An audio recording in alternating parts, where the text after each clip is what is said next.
CJP के मुखिया अभिजीत दीपके एक बार फिर सवालों के घेरे में हैं। इस बार दीपके पर काफी गंभीर आरोप लगे हैं। वहीं कांग्रेस जनता पार्टी ने 5 सितंबर 2026 को दिल्ली में शांतिपूर्ण विरोध मार्च करने का ऐलान किया है।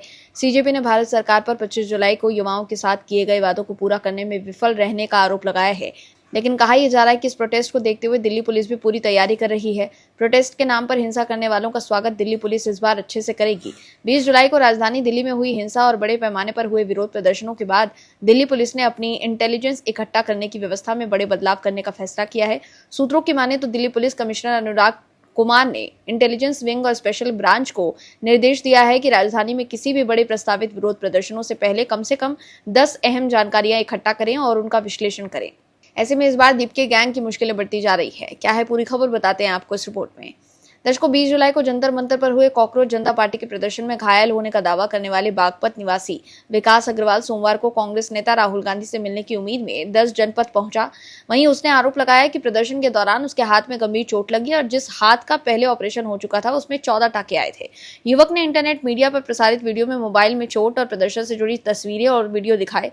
उसका आरोप है कि 12 अगस्त को दिल्ली के नारायणा स्थित एक पार्क में सीजेपी के प्रमुख अभिजीत दीपके ने उसे बुलाया था, जहां दीपके ने इलाज के खर्च 15 से 20 हजार रुपए दे देने पर चुप रहने के लिए कहा था, लेकिन उन्होंने इससे इनकार कर दिया। वहीं विकास ने कहा कि 12 अगस्त से दिल्ली में इधर उधर रहने को वो मजबूर है। उसने दावा किया कि उसका भाई दिल्ली पुलिस में है, लेकिन उसने भी मदद नहीं की। वहीं दूसरी तरफ सीजेपी के 5 सितंबर वाले मार्च को लेकर दिल्ली पुलिस भी एक्शन में है। दिल्ली पुलिस अपने इंटेलिजेंस सिस्टम की समीक्षा कर रही है। दिल्ली पुलिस के सूत्रों के अनुसार अधिकारियों को लगा कि प्रदर्शनकारी की संख्या, उनके जमा होने और अलग अलग संगठनों की भूमिकाओं के बारे में पहले से मिलने वाली जानकारी पर्याप्त और सटीक नहीं थी।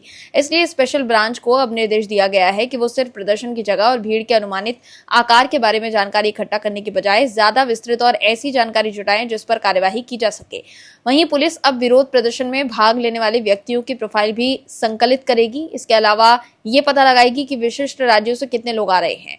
उन्हें जुटाने के लिए इस्तेमाल किए जाने वाले तरीके, प्रमुख विरोध नेताओं और आयोजकों की भूमिकाएं, विरोध के एजेंडे, प्राथमिक मांगों को लेकर पहले समझने की कोशिश भी की जाएगी। इसके अलावा दिल्ली पुलिस ने भी पता ये लगाने की कोशिश की है कि प्रदर्शनकारी कहां रह रहे हैं, ये किन क्षेत्रों में जा रहे हैं और दिल्ली के भीतर उनके स्थानीय संपर्कों के बारे में भी पुलिस जानकारी इकट्ठा करेगी। वहीं विभिन्न संगठनों के साथ उनके जुड़ाव, विरोध प्रदर्शन के लिए धन के संभावित स्रोतों और भीड़ के लिए की गई साजो सामान व्यवस्था के बारे में भी विवरण जो है वो एकत्र किया जाएगा। दर्शकों, आपको बता दें कि पुलिस अब केवल विरोध प्रदर्शन के स्थान और समय पर ध्यान केंद्रित नहीं करेगी, बल्कि ये प्रतिभागियों की पहचान करने की कोशिश भी करेंगी। वहीं निर्धारित करेंगे कि उन्हें कौन जुटा रहा है और ये कहां से आ रहे हैं। उनके स्थानीय संपर्कों का पता लगाएगी और समझेंगे कि पूरा विरोध कैसे आयोजित किया जा रहा है। वहीं विरोध प्रदर्शन के दौरान जमीन पर तैनात वरिष्ठ अधिकारियों और पुलिस कर्मियों के बीच सूचनाओं के त्वरित आदान प्रदान को सुनिश्चित करने के बजाय वायरलेस नेटवर्क का गहन निरीक्षण करने और किसी भी कमी को तुरंत ठीक करने के निर्देश दिए गए हैं। सूत्रों के मुताबिक इस पूरे कवायद का मकसद विरोध प्रदर्शन को रोकना नहीं, बल्कि बड़े सार्वजनिक आयोजकों के दौरान कानून व्यवस्था की स्थिति का बेहतर आकलन करना है।